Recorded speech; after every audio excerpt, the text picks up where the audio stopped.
हाँ जी, क्या पूछना चाह रहे थे? पूछिए, क्या कह रहे हैं आप? वो क्वेश्चन समझ नहीं आ रहा था। हाँ, हेलो सर। जी जी। सर मैं इग्नू में एडमिशन लेना चाह रही थी तो उसका एलिजिबिलिटी क्राइटेरिया था कि भाई बीएससी ऑनर्स मैथमेटिक्स या स्टैटिस्टिक्स हो, जी। अगर वो ना हो तो कोई भी बैचलर डिग्री के साथ mathematics as one of the subject with equal weightage होना चाहिए।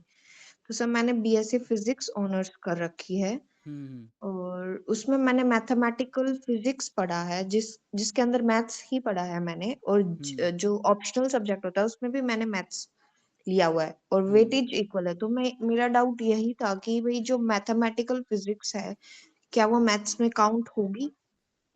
मैथमेटिकल फिजिक्स है एक्चुअली वो तो। सर मैंने आपके पास सिलेबस भी भेजा है, उसमें हाँ सब हाँ, कुछ मैं देख लेता हूँ आप क्या मैथ्स। भेज रहे थे ना। तो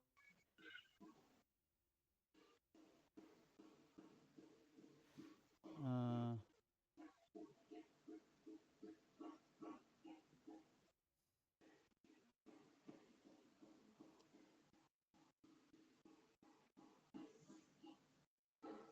जो आप भेज रहे थे तो उसमें आपका क्या है, मैं देख लेता हूँ। एक्चुअली वही तो समझिए ना, कहाँ एडमिशन के लिए आप कह रहे हैं, तो आप ये कह रहे हैं कि हाँ जी। इंस्टीट्यूट मेंशन अच्छा। किया था आपने। I have inquire about eligibility for courses of MSc statistics. आपने बीएससी फिजिक्स में किया है, आपको एमएससी स्टैट्स में करना है इग्नू से, यही क्वेश्चन है। And yes sir. आपके पास जो एक मैथ का कोर्स ऐसे मैथमेटिकल फिजिक्स है, यही है। इधर फिर यस सर। डिफरेंशियल इक्वेशन भी तो है इधर। हाँ मतलब मैंने जेई में वो तो प्रॉपर मैथ सब्जेक्ट्स ले रखे हैं तो उनमें मुझे डाउट नहीं था, बट मेरे को जो लास्ट सेम में था उसमें ऑप्शनल नहीं चूज कर सकते थे, तो मतलब मैंने पहले भी सेम्स में पढ़ा है पर उसमें एडवांस्ड मैथमेटिकल फिजिक्स है, तो कई यूनिवर्सिटी तीनों में मांगती है हर सेम में नहीं नहीं, या मांगती नहीं। जैसे जैसे अभी इग्नू में क्या लिखा है एलिजिबिलिटी में? मैंने आपके पास भेज रखा है सर। हाँ, वही देखना है कि इतने सारे डॉक्यूमेंट आपने मुझे समझ। एक्चुअली वही तो क्वेश्चन समझ नहीं था। आप जैम के बारे में पूछ रहे हैं, डीयू के बारे में पूछ रहे हैं, इग्नू के बारे में पूछ रहे हैं, ऐसा कुछ क्लियर था नहीं ना। तो ओह अभी समझ सॉरी आया सर। मुझे। तो इसमें जो है कि आपने ये सिलेबस किसका भेजा है? अपने फिजिक्स ऑनर्स का भेजा है। यस आपने सर। अपना मार्कशीट ही भेजा है। Yes sir. तो आपने इग्नू का वो डाउनलोड किया है क्या? एलिजिबिलिटी क्वेश्चन ये है। यस सर, वहीं से मैंने आपके पास ये जो नीचे भेज रखा है ना, अच्छा, वो ये है क्राइटेरिया वहीं से कॉपी की। ग्रेजुएशन विथ बीए और BSc degree from any recognised university और इंस्टीट्यूशन और ऑर्गेनाइजेशन विथ स्टैटिस्टिक्स और mathematics as one of three subject with equal weightage, है हाँ ना। जी सर। तो ठीक है कि बीए बीएससी हो किसी यूनिवर्सिटी से जहाँ पे कम से कम आपको स्टैटिस्टिक्स या मैथमेटिक्स एक तीन में से एक सब्जेक्ट हो with equal weightage, one of the three subject, है ना, as one of the three subject with equal weightage.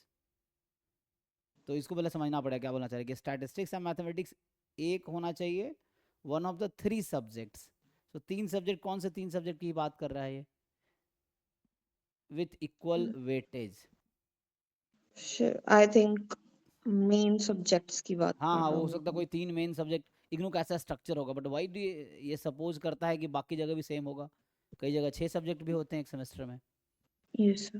तो एक तो ये लोग, सो एक सब्जेक्ट की रिक्वायरमेंट है ना, तो ओके है। मैथमेटिकल फिजिक्स मैथमेटिक्स ही तो है। तो मेनली वो मैथमेटिक्स ही आपको है ना वो कर रहा है ना। तो मैथमेटिकल फिजिक्स है तो एक्सेप्ट होना चाहिए, ठीक है ना। क्योंकि वही तो मैथमेटिकल फिजिक्स आपसे क्यों पढ़वा रहे हैं, ताकि आपकी मैथमेटिकल फाउंडेशन स्ट्रांग हो।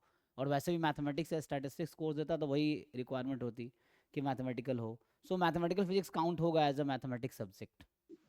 सर इग्नू अप्लाइड स्टैटिस्टिक्स कर रही है तो सर मैं साइड बाय साइड यूपी मतलब गवर्नमेंट एग्जाम्स की तैयारी कर रही हूँ, इसलिए मैंने इग्नू चूज किया।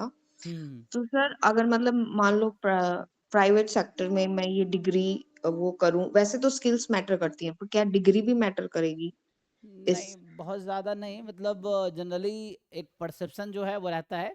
लेकिन आप उस परसेप्शन को ख़त्म कर सकते हो ना जब आप इंटरव्यू दोगे। तो उसको या, परसेप्शन को आपको वो ख़त्म करना पड़ेगा ना। लोगों को ये लगता है कि रेगुलर कॉलेज में ज़्यादा अच्छी पढ़ाई और स्किल होंगी, ओपन से कम पढ़ाई होती है या नहीं होती है ना। तो वो अगर आप अपनी एबिलिटी प्रूव करते हो तो डिग्री कोई फर्क नहीं पड़ेगा, है ना। Okay okay. सो कोई दिक्कत नहीं, आप अपना ट्राई कीजिए, बेस ज़्यादा से ज़्यादा सीखने की कोशिश कीजिए। जो रिक्वायरमेंट है जैसे आप कंपनी का ही जॉब के लिए है तो रिक्वायरमेंट को फुलफिल कीजिए, डिग्री से मतलब नहीं है, वही स्किल मैटर है, तो डिग्री से बहुत ज़्यादा दिक्कत नहीं होगा आपको, ठीक है। Thank you sir ji for thank your effort. हाँ हाँ